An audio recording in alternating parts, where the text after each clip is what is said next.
It's always good to take the spirit away from your opponent. Aside from flesh tearing, few things demonstrate your dominance like a quick and painful takedown. Here's former Spec Ops soldier Jim West to offer you one way of expressing your dominance. Whenever you get beside a person in front of them, you've got three areas you need to worry about. You've got the air, you've got the blood, and you've got the jaw. This creates a lot of pain right here in his jaw.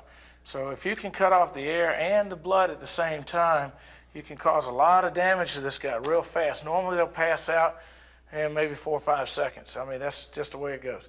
So you have to learn how to get your hands around him. Now I'm going to use both Dale and Judy because he's so big that Judy can't even get her hands around his neck.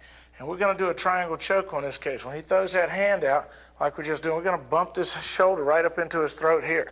We're going to pass right on by it. As we pass by him this time, we're going to put a crank right over here in the side of his neck, and I got my bicep along the bottom of his neck right in here. You're going to grab your palm like this, and then crank it in like so. And they'll usually pass right out relatively quick. So the way that works is we might sit here like this. When he jabs or punches, I'm sliding in.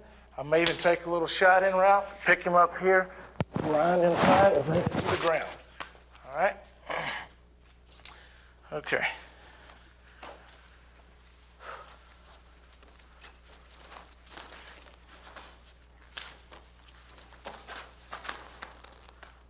Okay, that's a triangle. That's the wrong choke. Okay, once again, when you get this choke in, Dale, what you want to do when you get this choke in here, guys, is you want to reach around, grab your hand like this, forearm in, and then drive the crank, which is the outside of the wrist, right through the neck right here. You got a good nerve section here, plus you're going to choke them out. So when they swing at you, you just dip down and go here, crank and turn, and just take them right on down. Okay, you want to try that, Remo? Here, you swing it, Remo. See if we can't get it. Okay, here. No, not like that. It's not a bear hug. Grab your wrist right here. Guys, these chokes are very important to get right. And then crank it into his neck. Good. All right, we'll get better at this. Go ahead, Remo. You throw the punch. Good. Not bad. So you want to... Guys, I'm going to point this out to you again. Turn around this way. When you get this crank going here, I've seen everything coming up from this to all that. The crank is real simple. I'd like to grab the back of your hand right here, put the side of your forearm in where your real bony part, and you just roll it right up into their nerves. It also cuts the blood off to the brain. So you go over top of your hand here, pull them in real tight, and then you just crank like this. Now just have a real hard time staying on your feet, right? You feel that? Mm-hmm. Okay, let's try it one more time, Dale. I want you to try it, and I want you to get it right too, Judy. The hand should go over top. Nope. This hand should go over top. Relax, and then roll the crank in. Good. Right, okay, Judy, Dale, stay up.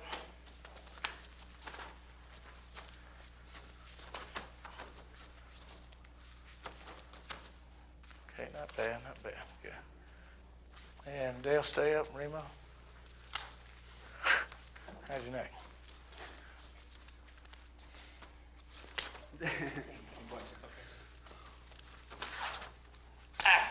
Okay, good. We're slowly getting where we want to go. If you'll notice, it's very important to get the right kind of grip. Don't try to rush through these things at the house. You've got to get the right grip. Now, to set this whole thing up, what we want to do is, say, for example, he rushes me. He's a rushing opponent. He's coming with that big hand. I'm going to sidestep him here. I'm going to put the crank, and I'm going to take him right on down to the ground here. And I'm going to sit on my knees and crank him out. See, I've still got that very same crank in here, guys. And all you do, when you get this position, this arm helps the choke, and then you just pull into it like this, right? Okay. So I want you to take them and spin them around. Okay, who's up? And take them down on one knee. Let's not get in a wrestling match. Yeah, when they come at me, Dale. When they come, go. Here, spin them down and around, and then choke them out. Okay, nice and easy. All right? So he who is first. All right, come on up.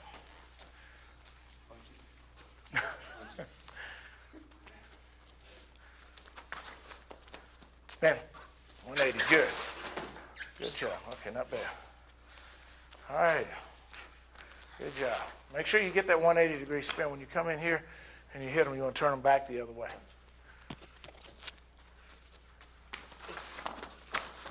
Good. Stay on one knee. Good. All right, stop. Good job. Okay, Rima, make sure you get the 180 on.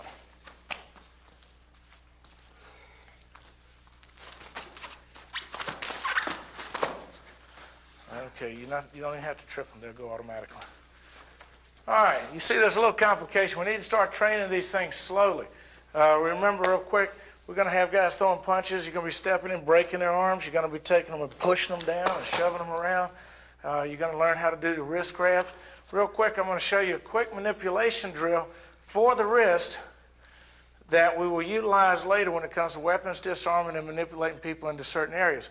Go ahead and stand anywhere you want. When you guys want to practice at home, watch very closely. I want you to take your 2 thumbs and stick them in the back of their hand and grab across the front of their wrist, just to exercise.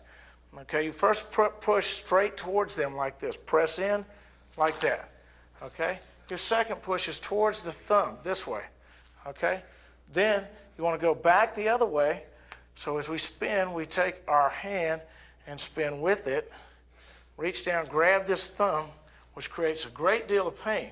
At the very same time, by grabbing that thumb, it allows you to free up the other hand. Pop up the elbow, lift them inside, then reach up here, grab 2 of these little fingers and split.